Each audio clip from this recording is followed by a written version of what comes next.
Hello mates and welcome back sa ating channel. Sa video natin ngayon, tatalakayin natin kung ano ba yung backer system at paano ba siya applicable sa maritime industry, no? And then sana sa katapusan ng video na to, masagot nyo kung kailangan nyo ba ng backer sa pagiging seaman.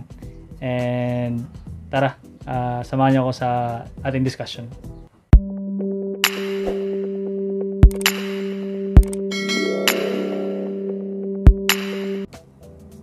So, bago natin sagutin kung kailangan mo ba ng backer, tingnan naman natin yung isang scenario, no? Mga scenarios kung bakit hindi mo kailangan ng backer, hindi mo kailangan gamitin yun. So, meron tayong mga scenarios dito or mga reasons na kung bakit hindi mo kailangan gumamit ng backer system para ma-employ bilang seaman. So, tingnan natin yun. Ang first reason is nakapasa ka sa scholarship program, no? Your under scholarship program. Ito mga scholarship program sa maritime, ito yung parang syempre smooth sailing lang siya, no? Kailangan mo talaga magtiyaga. Kailangan mo lang ipasa tong yung scholarship na to sa application. Tsaka of course yung academic requirements. Kailangan mong magpursige mag-aral, ganun. Kasi ito kumbaga parang planchado na yung mo ba? Yung pagsampa. Hindi ka na kailangan mag-apply, hindi ka na maghanap ng company na sponsor sa iyong apprenticeship, parang ganun. So, companies will shoulder the fees of your academic requirements at a select maritime school. Merong mga scholarship program tulad ng mga NSA, Norwegian Scholarship, NYK, yun, mga K-Line, tsaka sa mga scholarship ng PMMA, MAAP, yun. Pwede kang mag-enroll dun, pwede kang mag-inquire kung paano mo para ma-use yung ganong system, no? Para hindi ka na gumamit ng backer. Then, companies will provide 1-year apprenticeship to complete your bachelor's degree. Automatic na yan. Kapag nakapasa ka sa scholarship program nila, automatic bibigyan ka lang ng apprenticeship para ma-complete mo yung 12 months requirement para sa magiging cadet ka. Requirements yun sa bachelor's degree mo, tsaka sa pagkuha ng OIC exam. Ito bihira lang to, let's say mga less than 10% sa mga total maritime graduates each year yung naka-under scholarship, kasi konti lang naman kinukuha nila eh. Hindi naman lahatan, hindi naman maramihan. Parang lang, minsan sa isang company kukuha sila ng 10, 20, ganun.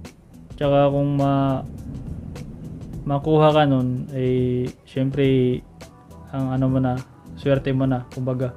Kasi out of around mga 300,000 siguro graduates sa maritime each year, kukunti lang yung siguro mga 3,000 siguro. I don't have any data, but ganun ka rare yung in ka sa scholarship ba, kasi hindi lahat kayang ipasa yung mga screening process sa mga scholarship program. Next, you pass the screening process of a particular company. So yung mga companies, naghahanap din sila ng mga cadets, no? Pupunta sila sa maritime schools, like usually end of school year para sa mga third year maritime cadets or mga fourth year kung merong mga naka 211 program. Naghahanap sila ng cadets to parang sponsor ba na after sa kanila after nilang graduate sa school, makasampa sila kaagad as rating or as a cadet. Doesn't matter, as long as makasampa ka agad after school, malaking blessing na yun. You cannot wish for anything more than that pa sa pag-start ng yung career, kasi napakahirap talaga kumuha ng scholarship, kumuha na makapasok sa mga companies after school. Kaya pag nakapasa ka nito, actually it's quite a blessing na rin. Hindi mo, kaysa kung hindi ka nakapasa sa mga screening nila at saka ikaw pa yung maghahanap ng company, which is quite difficult as shown in our previous vlog, no? So next, you pass the regular application process. So after school, hindi ka man nakapasa sa screening ng mga companies na pumunta sa school nyo, nung pagkatapos mong mag-aral, nakagraduate ka na sa academic requirements, pumunta ka Manila or pumunta ka Cebu, nag-apply ka, and then natanggap ka, yun, Hindi mo kailangan ng backer na hindi mo kailangan ng backer system kumbaga. Kasi wala, nakapasa ka na hindi mo na kailangan Pero kung wala, yun, syempre doon na papasok yung yung tinatawag nating backer system. So tingnan natin kung yung mga reasons why or mga scenarios kung paano ka parang ma-engage into using the backer system. So ito, tanongin let's answer this question, bakit kailangan mo ng backer? Yan, ito yung parang kailangan nating malaman ng sagot kung bakit. Pero actually, it's like self-explanatory na sa amin na matagal na sa maritime. Pero yung mga walang idea kung bakit kailangan natin ng backer sa maritime, ito yun, para ma-employ ka. So, let's look at some scenarios. So, reason 1, you constantly being rejected at the application process. So, as I've said before, hindi ganun kadali na mag-apply sa mga shipping agencies sa Manila or Cebu.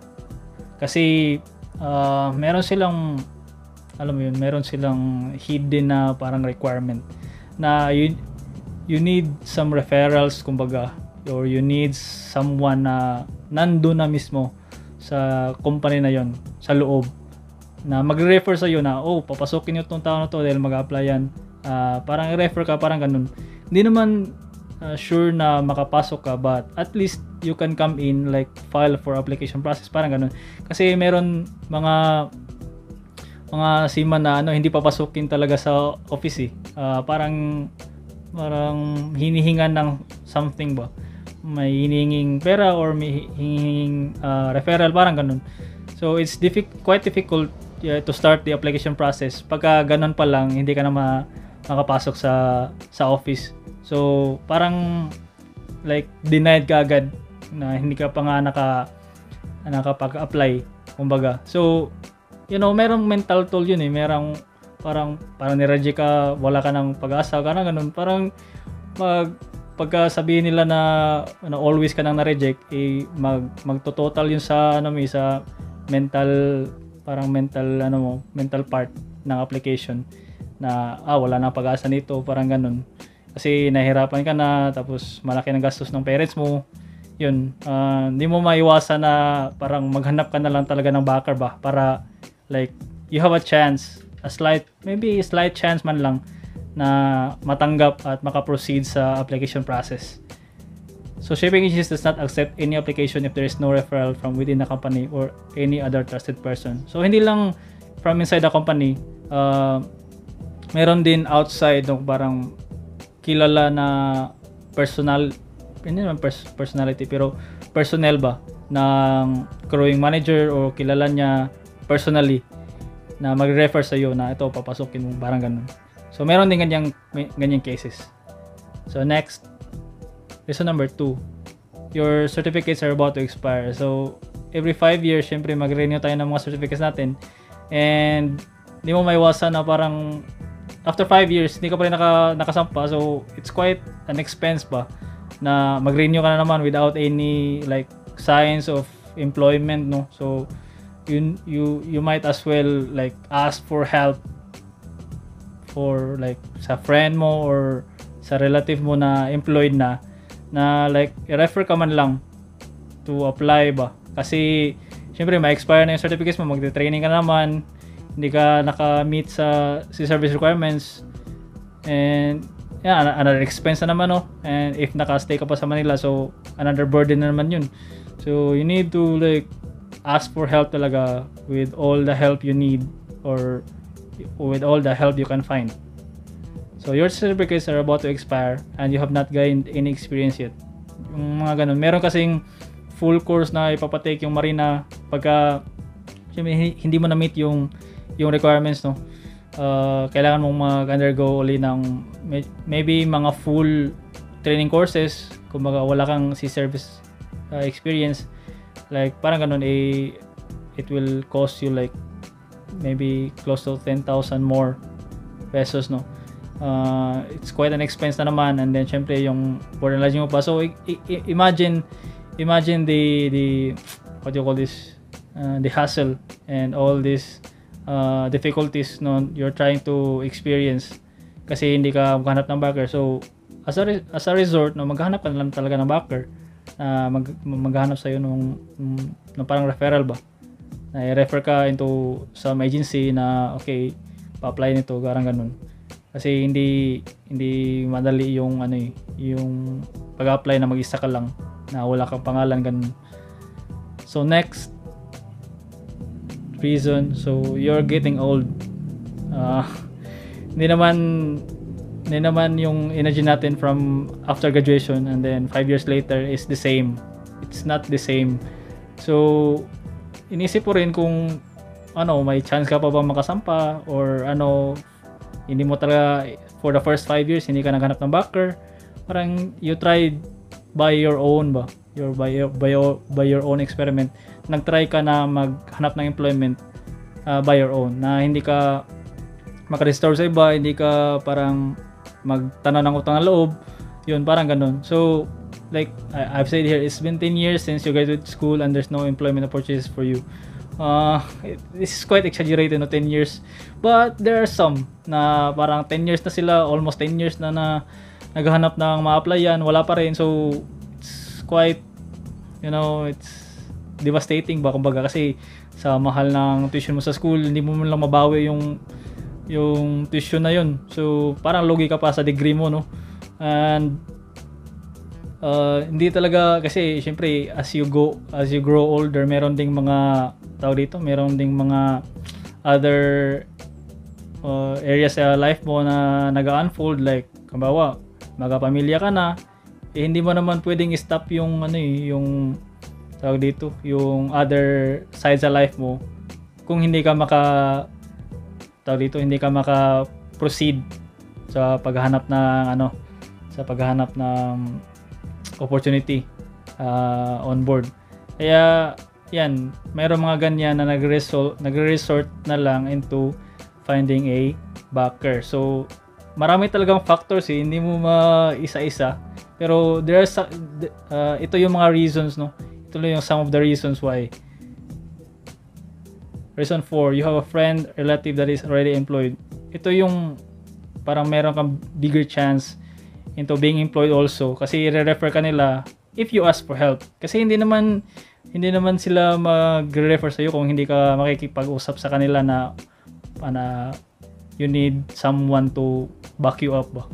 So you ask for help kasi nandun na sila, and then they can tell the crewing officer or may kakilala sila sa office na refer your name doon sa applicants.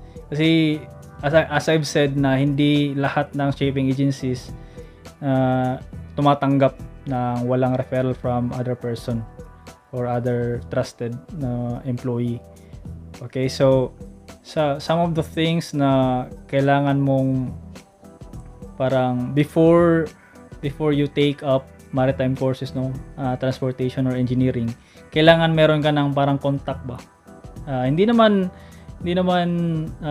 immediately na magpa-backer ka, pero at least meron kang kakilala, kumbaga, kasi yung kakilala na yun, just maybe, it will help you in the future ba na makapasok sa mga companies kung hindi ka makapasa sa mga scholarship, hindi ka makapasa sa regular screening process, mga ganun. So you might as well like have this backup na meron kang friend or relative na kakilala. Hindi man necessarily nakilala mo, but kilala ng parents mo, yung mga ganun.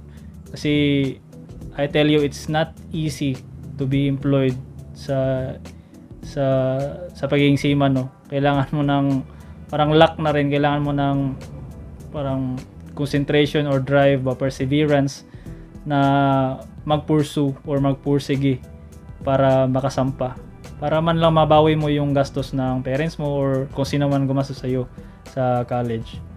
So kung mayroon kayong mga questions, no, or parang mayroon pa kayong add-ons nito, you can hit the comments section at kung ano yung mga experience nyo. Let's talk about marami pang mga experiences na na hindi sinasabi ng mga kabaro natin on board, but definitely meron sila mga experiences na kagaya ito gumamit ng backer. Kasi hindi sila nakapasa sa scholarship, hindi sila nakapasa sa screening process. So, yan lang muna guys, and kita-kits ulit sa next video. Bye-bye.